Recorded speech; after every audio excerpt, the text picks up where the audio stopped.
Alright. I'm an independent woman. You don't own me. Alright, here we go. So here's some of our, can you guys see that okay, or is that kind of faded? It's kind of faded. You could turn the lights off. Let's all go to sleep now. Yeah. Don't stop you guys to stay awake already, early Wednesday morning, right, after working out and everything. Okay, so, you can see where all those nerves run, right? Super easy to remember. Yeah? No. No, come on, they're all right there. Look at all, there's the median nerve, the radial nerve, the ulnar nerve, lateral, femoral, cutaneous nerve. I see how you made that from memory. Yeah, see, like I just pulled that just straight out of my mind. I remember all of those nerves, right? Are those important? Yeah. What part of that's important to us? Where they come out of the spine? Take away the nerves that are operating those are almost at the exact same point in the spine. So you can tell where the general location of where the break is based on what part of the body is being affected. Good. Yeah? Did you guys all track that? No. So the general idea is the nerves are located roughly straight across from it, right? They have a slight direction of travel, slightly towards the bottom of the body, right? So take a look down towards the bottom, where your obturator nerve, your femoral nerve, your sciatic nerve. Oh, sciatic nerve, worst nerve in the entire body. Agreed? Yes. Yeah. Ah, Can you make that any bigger? I can't. Well, actually, I probably can't. Let's see what I can do just for Mark with bad eyes. Thank you. I think the biggest one. I think I was crying because he had like that. Probably gonna lose half of it, but. Boom, that's a lot Is better. that a little bit better? Yeah. Alright, so just cross off those bottom nerves, you don't really need to Who worry about needs this. Those are bad eyes. He has bad eyes, do it, we Stop do for this. it. Okay, so looking at these, so what I was getting at is like when I say, hey, are these important, right? Are the nerves important, where they come off at? Yeah, Do we need to know which nerve does what? sure. Okay, so, Dustin, I like the shirt. So can you tell me, if somebody has an injury to the median nerve Median. versus the radial nerve, how your treatment is going to change? Yeah. It's not. Well, but you said it's important to know. Well, I imagine more at the location of injury, but So the where shirt would is the a- radial nerve come off the? Because it's important. I mean, you got to know, right? about T1. T1. Yeah. Yes, Ally. No, I'm trying to track it. Oh, you're doing one of these. Dustin's. Doing one of these. T1, You're trying to T2, track maybe? Dustin's thought process, Yeah. right? Good luck. Yeah. Good luck. Yeah. It doesn't change our treatment. I It get doesn't your point. change your treatment, right? But what does it do? It Gives passes you general idea of But- what James said. But to me, if I know where it's affecting, I could also tell if it gets worse or not. If it's only affecting the right, if it's only affecting the one arm, and all of a sudden it's affecting lower, I'm like, oh, it's getting worse, potentially from something that I could or could not have done. Okay, so we could. But my treatment wouldn't matter. There you go. So depending on where your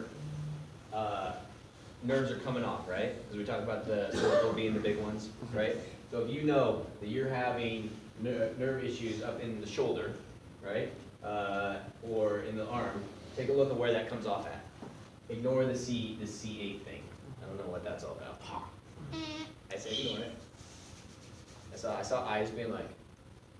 So I had to point that out to you because you guys apparently everybody has bad eyes. Okay, so if you got nerve issues in your shoulder, what is that telling you? You have numbness, tingling. You have something going on here secondary to an MVA. Probably something in your C. Cervical, right?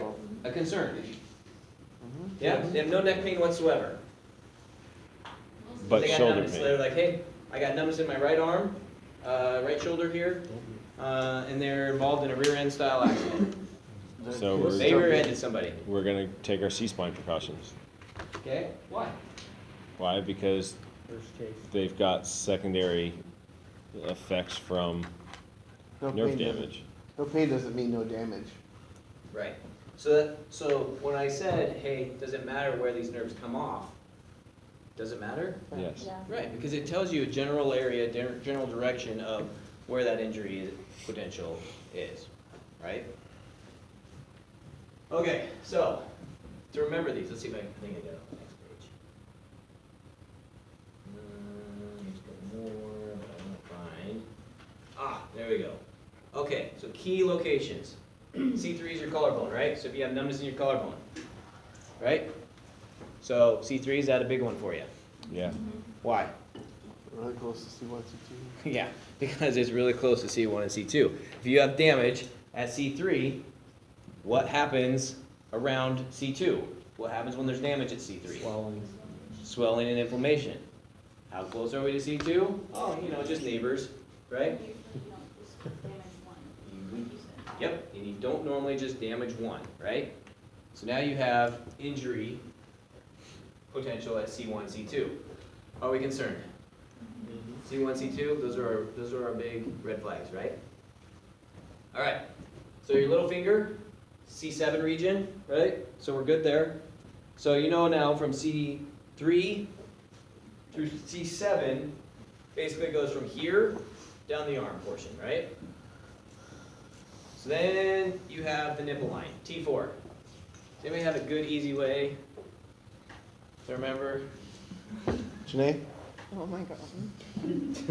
We all I don't. You don't, I feel like Janae may have. I apologize, everyone. Do you have T4 figured out? I do. How old is this patient? Because the nipple line can be a lot of different. Uh-huh. But the nerves still run to the same location. Where the nipples originated. So T4, okay. So think about T4, right? So this is the way that most of the pre-hospital setting remembers it. So T4, you got 4 fingers, right? 1, 2, 3, 4. 4 fingers. Just imagine what you could do with those 4 fingers in relation to the nipple line. Why don't you tell us? Okay, I would normally I would say it, but mixed company here. So you got T4, right? So 4 fingers. I bet you guys will never ever. can't figure Sorry, you gotta explain that. I don't get it. You might be doing. You need to show us on Mark. Yeah. Step up, Mark. Okay, maybe at break time we'll discuss it. Okay.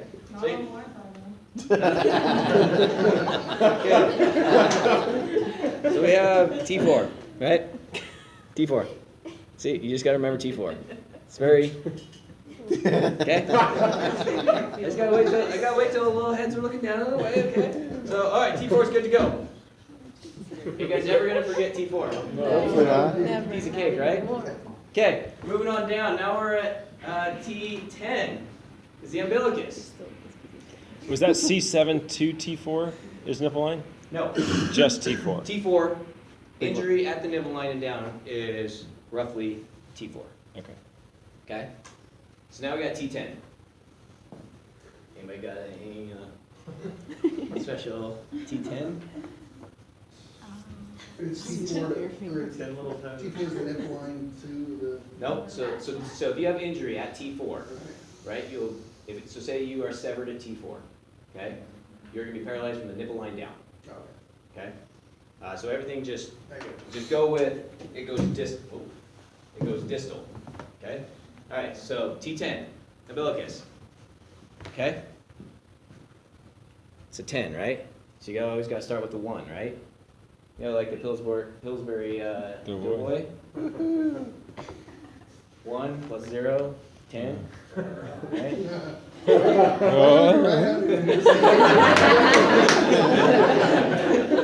Right? So you got the 1 and the 0. You got the umbilicus as the 0, 1, 0, T10. Okay? So you got T4 and T10. It's all with the fingers. Okay? And then your small toe is S1. Alright? So those are the general The sacral, landmarks. that sacral The whole sacrum Or or top of the The top of the sacrum. top of sacrum? Yep, top of the sacrum is your Small toe. Paralyzed or numbness? No, any sort of effect. Any sort of Yep, effect? any sort of neurological effect at those locations is generally associated with that general region. So you can pretty much say if you have nothing all the way to your pinkies, your cervical spine is clear. So that's C7. So say that. So you're saying C, We said forget C8. we are You forgetting. said Not, C8. it's at C7. I know. You So, just- okay, go I'm ahead. sorry. No, that's So okay. if you got everything clear to your pinkies, then you could say that your cervical spine's clear? Can you say it's clear? As in, there's no potential damage. No, you can't say that, right? Because if you have that potential for the additional swelling, right? Right. So right now, everything seems okay. But down the road, over a little bit of time, you don't know if that swelling or anything's gonna get, Or if you're reassessing, yeah. yeah, okay? But that gives you a general location of numbness, paralysis, anything like that, associated with those, okay? We good on location? Quite excited for spinal trauma. Can you a little bit. explain T4 again? Do you need pictures? It's better if like other classmates do it, like. So we have a Cody. picture here, just for you. There you go. So you can see there, it gives you a little bit better breakdown all the way down, where some of those nerves actually, so instead of giving generalized just anatomical landmarks throughout, because that's the way I remember it, is I go with landmarks, and so now I know somewhere between T4 and T10, right, is if I have paralysis associated or neurological effects through here. Okay? So are you gonna start at the nipple line and then if they have paralysis low, start low and work up until they can feel you poke there? And then you say somewhere between nipples and belly button is between 4 and 10? Yeah, and it's a rough, so if I know I'm between 4 and 10, right? So I only got a couple numbers in there, and if I hit the halfway mark, then I'm like, I'm probably around 7, 8, somewhere in there, because everything's just an estimate, right? So then back over here, under my back check, I would put on there, patient had paralysis at roughly or approximate T7, 8 area, right? I don't know for sure, so it's approximate areas for those kinds of things. Where do paraplegics get their damage? Paraplegics? Yeah. It all depends on the level of the injury. Oh, okay, that's true.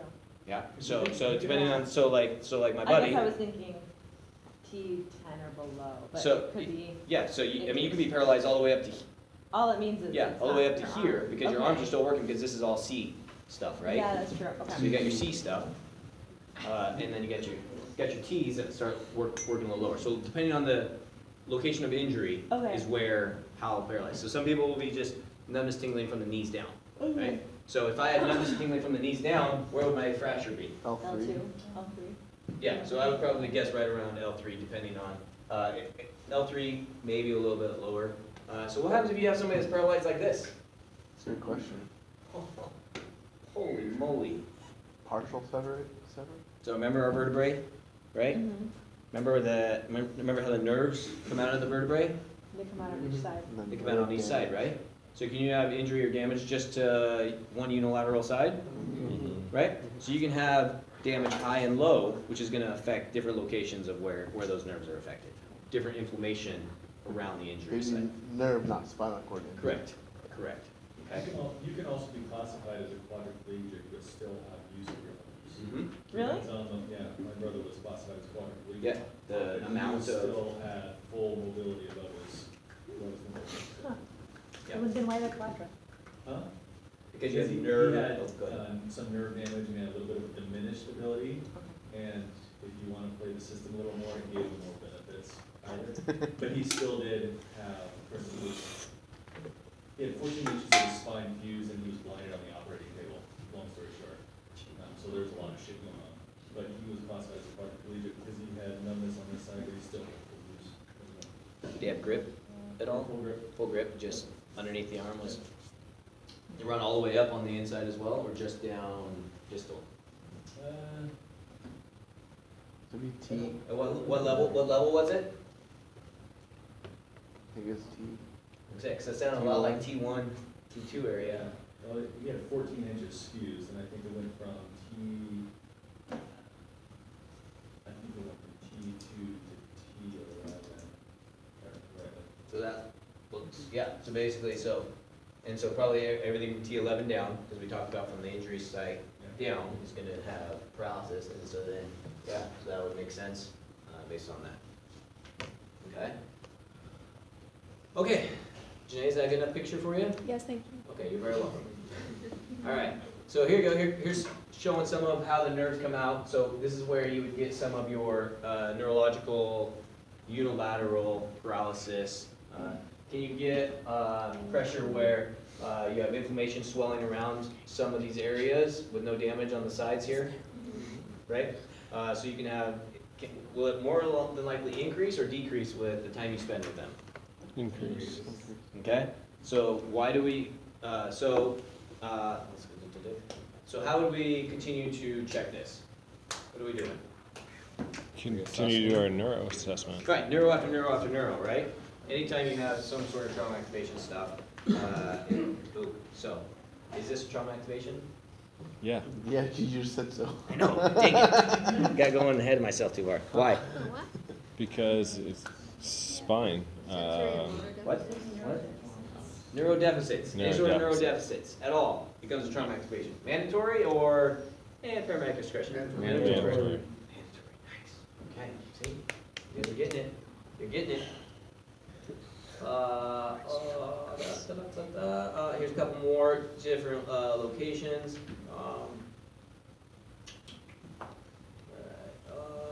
Let's see here. All right, so talking about, oh yes, neck injury. You go on the patient with the neck injury. What patient is this with the neck injury? Every single That was sort of- car and. What? The rear end. Like Bender, a- bender. and Ah, the fender bender. The infamous, I need to be evaluated because I think I broke my neck. And it's funny, you get there and they already have a neck brace already ready. Wait a second. Right? Here, use mine. So, how do you palpate the neck? With your thumbs on each side of the spine, Okay, not pushing in. alright. Then what, like, you're going on a car wreck, you got somebody with some neck pain.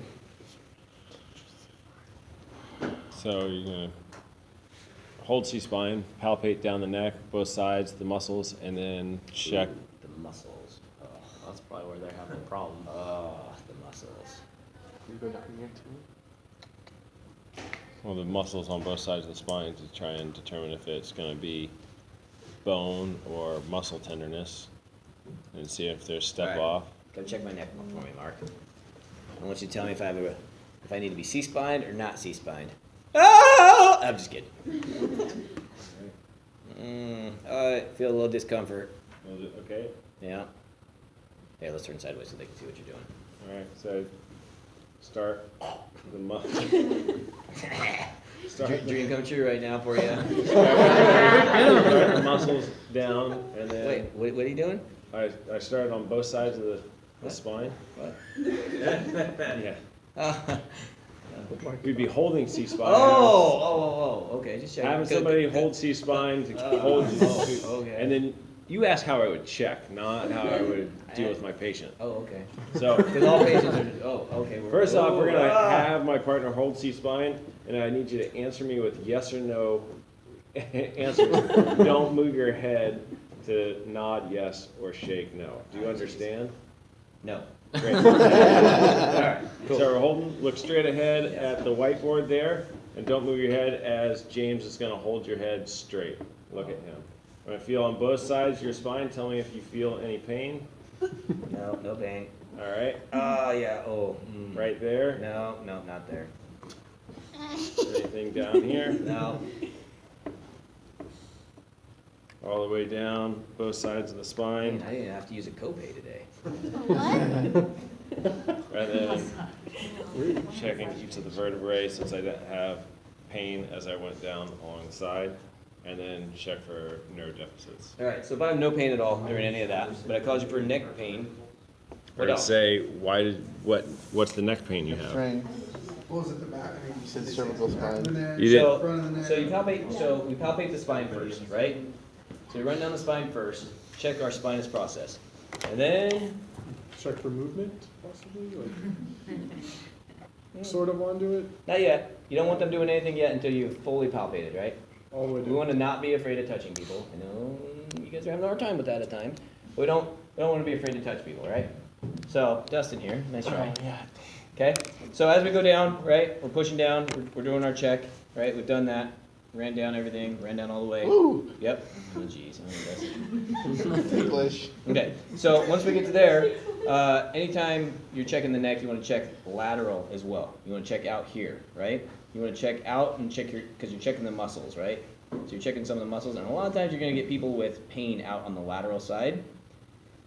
Is that a fracture? No.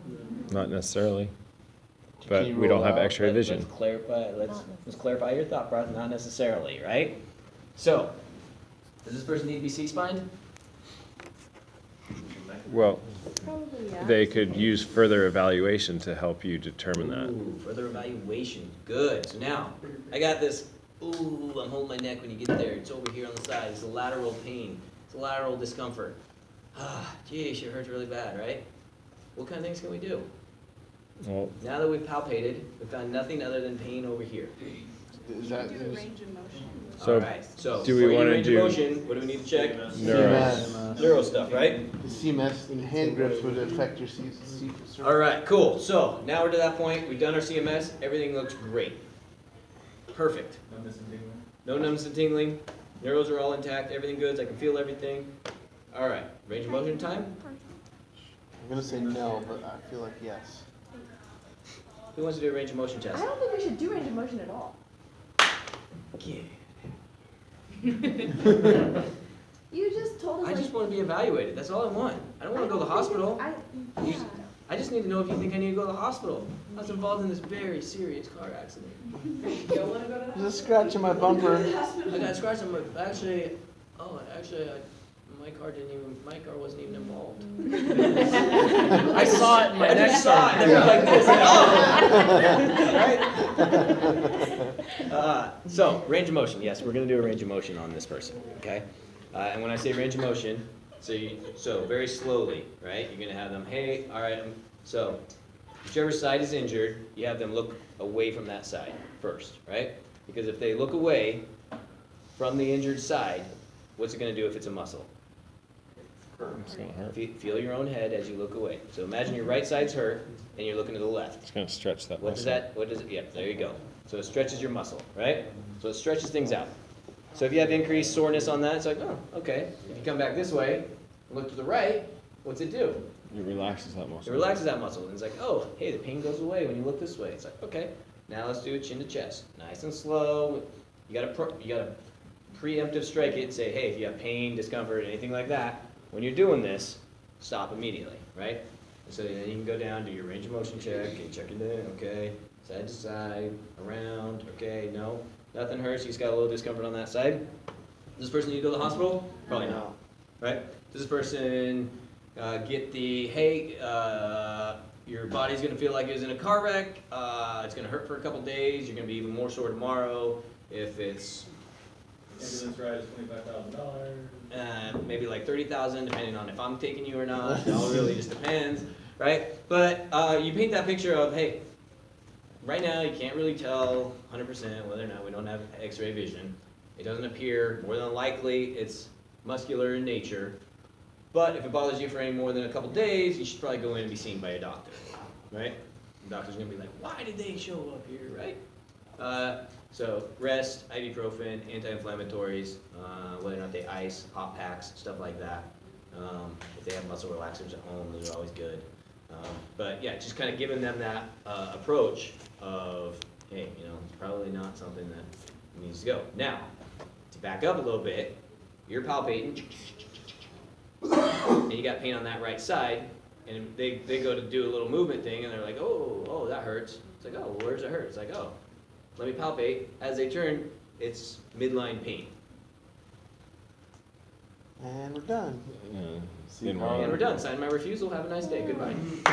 That midline See pain, how- and especially on palpation, I'm thinking more spinal. We're back to bone injury, right? Absolutely. Bone and spinal cord injury, right? Yeah. And so the big thing with this is just making sure not to get sucked into, oh yeah, it's just a lateral pain. But any sort of movement, anything whatsoever that changes, you basically start over, right? You start over your, okay, this is different now. All right, let's approach that. So if you get pain on midline after a movement, and you come back to midline, what do you gotta recheck now? CMS, right? Because you wanna know if anything changed as that movement happens, right? Oh.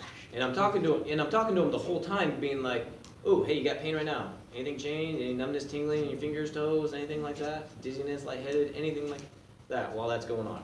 And so you're constantly reevaluating as you're checking those kinds of things. Okay?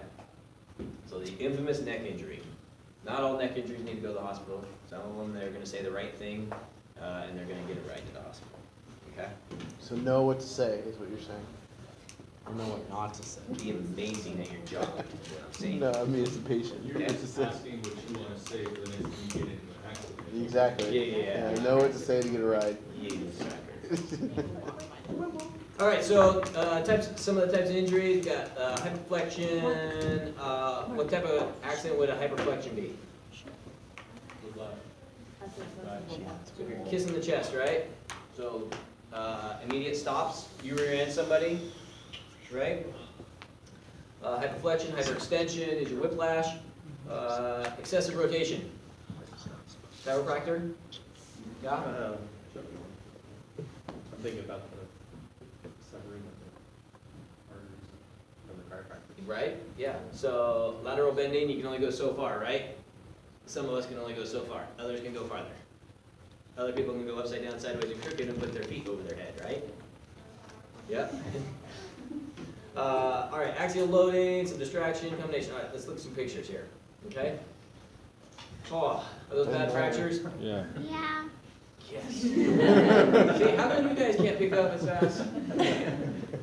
You want to come to class every day? Yeah? Be careful what you ask for. Jamie's paramedic everywhere. All right, so anybody had a diving accident that they've gone on? Very common in river, people with rivers.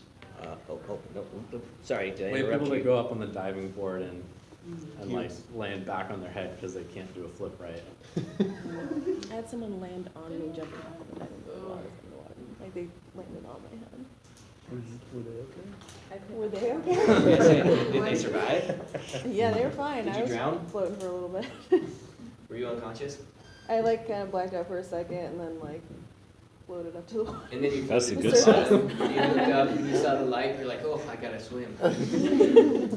So I got a buddy from high school, he was a little bit younger than me, he's my brother's age, that was diving into the river and actually took axial load, hit his head on the rocks, and actually he's now a quadriplegic. Crazy thing is so he had a full sever of his spinal cord. Crazy thing is he was actually able to swim for about 20 seconds before he became paralyzed. Blew my mind that it took that long. Like he went in, hit his head, felt the pop up. I want to say it was C4, I think, maybe C3, C4. Luckily, he had one of his other friends that was with him that recognized that there was something wrong because of the way he was swimming, because it was more of a throw the arms around. There wasn't really a lot of motor to it, but he was able to. He had a little bit of kick, and he was able to throw his arms as he was floating down the river, right? So buddy was swimming with him, jumped in, and had some first aid training. So he did this crazy, like, cool technique of C-spine, like, basically, like, grabbed him and, like, swam backwards and then, like, swam him up onto the beach on top of him, like, kicking backwards. I was just like, holy cow. But yeah, so we will commonly go on these river accidents where you have diving accidents. You'll hear the diving accidents, people jumping off the cliffs and stuff like that where they hit their head and fracture multiple vertebrae. Is it multiple? How many do you think are affected with these types of injuries? A lot. I'd say 4 to 5 usually. depending on how far of a fall it was, how much impact there is. Your distracting injury. So the idea with, well, I don't want to give you guys like hints on how to do it, but when somebody does this, right, the idea is not for asphyxia, right? The idea is the distracting fracture for the instantaneous sever of the spinal cord, right? And a lot of times it's going to be up at the C1, 2, 3 area where it occurs, right? And so that's the idea behind that type of an injury, okay? All right, so we got your compression, you got your flexion. The flexion are very common ones that we see on the fall injuries, ground level falls, falling down the stairs, exactly like this right here. Your flexion and your rotation. Let's see here. All those are pretty self-explanatory. Mechanism behind the injury is what we are looking at though, right? Like to know, is there the mechanism behind causing the fracture? Okay. Why is it called a distraction injury? Basically you're pulling it apart. Okay. Not distraction like. Not like, hey, look over here at me kind of thing. Like, yeah, Okay. nope, it's the pulling apart. The pulling apart. Yep, pulling. Pulling out traction. Yeah, it's like traction, but it's like Dis. dis. What's dis in medical terminology? Absent. Bad, right? Like dyspnea, like difficulty, bad. Spelled a little differently, but yeah, so bad, bad distraction. Okay, we covered all that stuff. Core injury, contusions, we talked about those.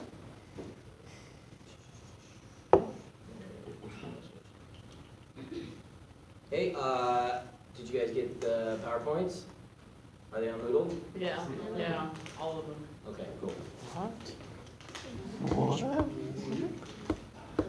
So you know, none of these other ones are gonna be on there. It'll take 3 months. Yeah. Okay, here's signs and symptoms of spinal injury. Extremity paralysis, pretty self-explanatory, yes? Is that gonna be the first one that we find? That we see? Probably. Yeah, right? Like as we walk up and like as we're talking to somebody, what are they gonna say? I can't move my I can't move arm. my arms, right? Because that is not a normal thing for somebody to have. Most normal human beings that are involved in a traumatic incident, it's like, hey, I can't feel my feet. For me, what does that tell me? If they say I can't feel my feet, what does that immediately do? T10. No, it's a red flag. That's red flag. It's a red flag. See if they They can- could include a T10, I I'd guess. be like, can you feel your nipple line? Nope. Do you need help checking? Right? So any sort of pain with or without movement in the back, in the extremities, anything like that, right? Because all the pains and nerves are associated along the back, so they can end up with right arm pain that is actually affected at their back, right? So we're always going to check their back for pain associated. If you're palpating on the back and it makes pain worse in the arm, bad or good? Bad. Okay. Tenderness along the spine, we covered that. Impaired breathing, C1 and 2, right? What type of impaired breathing? How do they present? What kind of breathing do they have? Andrew, you've been so quiet over there. I know you're trying to hide. What kind of impaired breathing? Yeah, what kind of impaired breathing? If somebody is having a C1, C2, type C3, phrenic nerve, diaphragm affected breathing, Central neurogenic hyperventilation. ooh, there's a definite possibility for that. I was gonna say it. I just wanted to give other people the opportunity. Okay, what else? Do you think it's gonna be normal? No. Do you think it's gonna be maybe erratic? Yes. Think it's gonna be irregular? Yes. You think it's gonna be slower than normal? Yes. Yes. And See? effective. Man, this is a top student over here. Right? So you can end up either with central neurogenic hyperventilation, depending on the type of injury pattern that there is, or you can end up with a near Shane Stokes very erratic, because what's happening with your diaphragm? It's not working. Okay? So if you have full neurological deficits associated with your phrenic nerve and your diaphragm, what's going to happen? Will they still be able to use their accessory muscles to help breathe, or is that all just? Nope. It's like, Well, if you don't have your diaphragm, you can't get that negative pressure, okay. and so you really can't breathe. So what are they gonna see? What are you gonna see? It's gonna be a Their eyes are gonna get really very big. common presentation to somebody that is dead. Cyanosis. Breathing. Agonal? Agonal? The agonal gasping side, right? So they're trying to breathe, and you see that big belly movement type of thing. Like they're making an attempt, like the body is making an attempt to try and figure out some way to change that pressure in the chest, right? But the diaphragm, the diaphragmatic nerve is gone, right? So there's nothing that's actually working. So you're gonna get that erratic, ataxic type of breathing where it's just not working, right? So depending on where the cord injury is, it could be really fast or it could be very erratic. So paying close attention to those is what you want to do. Spinal deformity, we've talked about all that stuff. Step loss deformities, priapism, right? So when it comes to checking, right? Right. Right. Right. You taught her well, Mark. Paying attention. Wow, key right in on that term.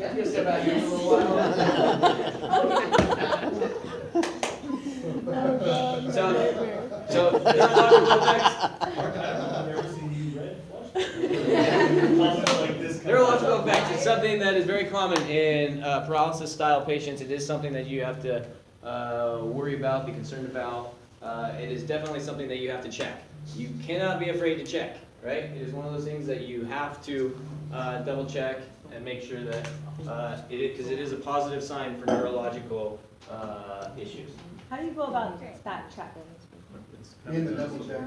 Hey, need It something? always, I mean, like, putting in clothes, just, I'm Well, when serious. you have So your full I'm- body isn't I'm one of the thinking, things checked on. Like you have a trauma patient, Yeah, so. so you're just like you're- uncovering. You're Yeah. uncovering, Yeah, that makes sense. yeah. Yeah, okay. That's one of those two.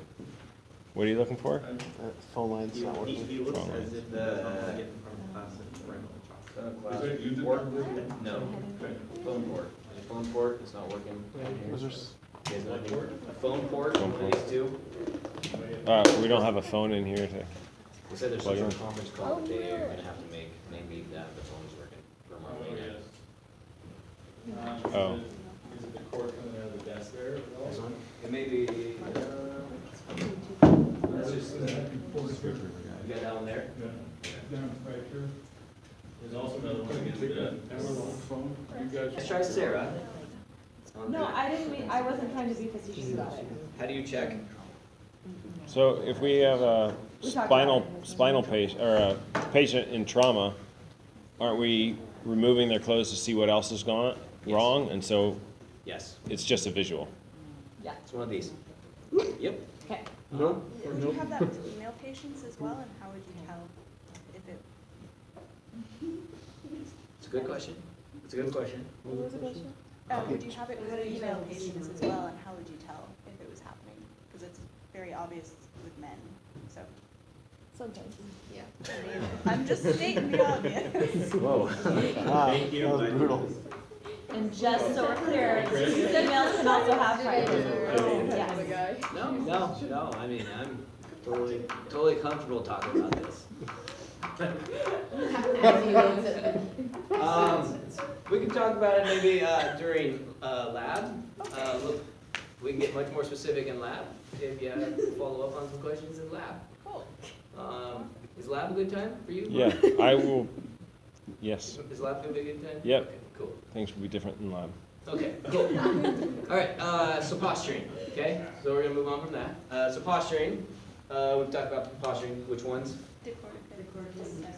Which one's worse? So what is that commonly a presentation of? Decorticate is all extremities flexed in towards the core, and what? What? No, I'm just. Oh. T4. Okay. That's how you check T4. That's how you check, just see. So you have decorticate posturing, yes. Yeah, I'm good. Cerebrus out. Decerebit is hyperextension, all extremities extended Okay. as far as possible. Right, but Why is what's it the normal worse? presentation to create those signs? Probably This is the next year's paramedic class. They're coming in to inspect you guys. They're like, they're gonna see how stressed you are. They're gonna be like, nope, we're out. That's why they're walking away. They're going the opposite side. They saw T4 and they realized, nope, not gonna check it. I've been like, I'm in. So, the coordinated and cerebral posturing are commonly the head injury ones, right? Yeah. What is associated with the head? Sign me up. ICP. ICP, which affects what? the brainstem. The brainstem, which affects nerves, right? So this is where we're gonna get the potential for injury, neurological signs and symptoms for that. Loss of bowel or bladder control. Can that just happen if you're scared? Yeah. Can, Can't, I don't know, I mean, I just heard about it. I mean, I can. oh, okay, James says yes, he's there. So, is this a pretty significant, what happens if somebody loses bowel and bladder control? There's Red a- flag. Yes. Red flag. Red flag, right? Yes. So like, do seizure patients lose control? Yeah. Does somebody that, let's see, is hitting the abdomen, do they lose control? It could. It's really hard, and they had to pee really bad. Right, yeah, if you really gotta go, then maybe, right? But most of the time, what does your body do to prevent it? Tightens up your sphincters. We've had a lot of those moments today, believe you me. This has been one of those T4 moments. You know, you see, you hear that? He knows what T4 is. So what does your body normally do to retain? Muscle tone? And how do we get muscle tone? Nerve innervation. Right, so we got our nerves affecting, right? Do we have sphincters involved as well, Mm-hmm. right? And what affects sphincters? Nerves. Nerves, right? So anytime we have a loss, you have to always consider that there's the potential for neurological impairment, okay? So a sign of incontinence is a pretty important, pertinent thing to pay attention to. It's a pertinent negative as well. So that would be something where under pelvis, if I was documenting this, I would put no signs of incontinence. Bless you. Wow. Wow, I feel like I got a little bit on it. You got a new shirt just for that. Yes. Okay. Alright. Oh, So sneeze. I have a then big nerve sneeze. impairment to the Sorry. extremities, we've talked about that. You can end up losing grips, you can have different locations. How about checking? Like when you're gonna check for neurological, right? So you're trying to figure out, hey, I can't feel my feet. How do you check? So, can you move? Can you move your feet? And then, without looking, Justin. Without looking. Does anybody in here? are you does anybody asking in Justin here to finish have that clean question? feet? Because we know Mark doesn't. Have what? Cleaner feet. It's all relative. I just, all right, I won't take your shoes off. I just need somebody. I need somebody.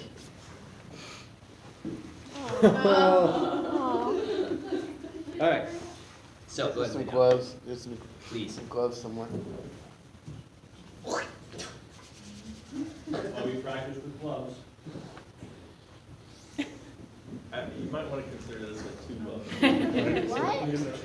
2 Okay. So if I'm going to assess a neurological, right? So they say, hey, I can't feel my feet, right? Can't feel my legs. Can't feel my arms. Whatever it is. There's multiple ways for you to check. A lot of times we carry pens on us, right? Everybody carry a pen when they're doing their things? Oh, jeez. Well, you should be. It's really short. Looking for a certain kind of pen. Is that a pen? A ballpoint pen with a cap. Sharp pen. So you want something with a fairly sharp tip on it, right? So we do our normal CMS, hey, can you feel this? Can you tell me what toe you're touching? You do that kind of thing. And they're like, no, I can't, right? So you've already gone through, you've checked, hey, can you feel me? Nothing, right? So then you can take your pen, kind of run it up along, and see if you can get any sort of reaction, right? Nothing. Push a little bit harder, start kind of grinding it in a little bit. Nothing, right? And then I'll do one of these. I'm like, can you feel this? right? So if I feel like somebody's like messing with me a little bit, like they don't really know what's going on, I may even start with that. I may be like, oh, you can't feel your legs? I'm like, hey, can you feel this? And they're like, no, I can't. I'm like, oh no. I was like, what about this? Don't touch them again. They're like, no, I don't feel that either. I'm like, oh, okay. And then I'll come up and I'll start up here and then I'll slowly start working my way up, right? So as you're doing your thing, it's like, hey, can you feel this? Can you feel this? Sharp, sharp, sharp, nothing, nothing, nothing. So you want to use a sharp thing because what they can feel is a lot of times they can feel a dull sensation, but they can't feel the sharp portion of it. So if they can't feel sharp, that's a sign of neurological issues, right?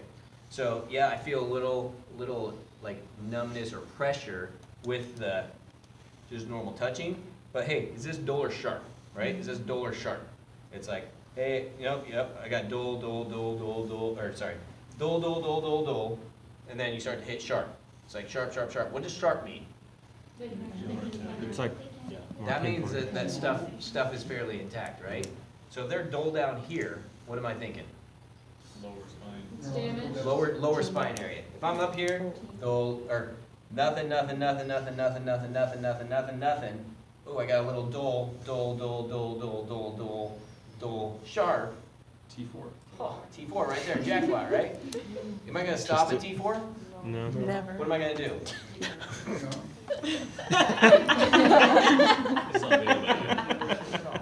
Everything he does is on video. And I watch. Yeah, so you're gonna continue to work your way up, right? Right? So as you work your way up, what do you do with the arms? You come all the way up to the collarbone, right? Where's the collarbone? C3. C3, right? Right, so if he feels C3, are we happy? Ish. You're. It's better than not being able to feel it. I don't know, I see a lot of, I can feel you looking at me. So.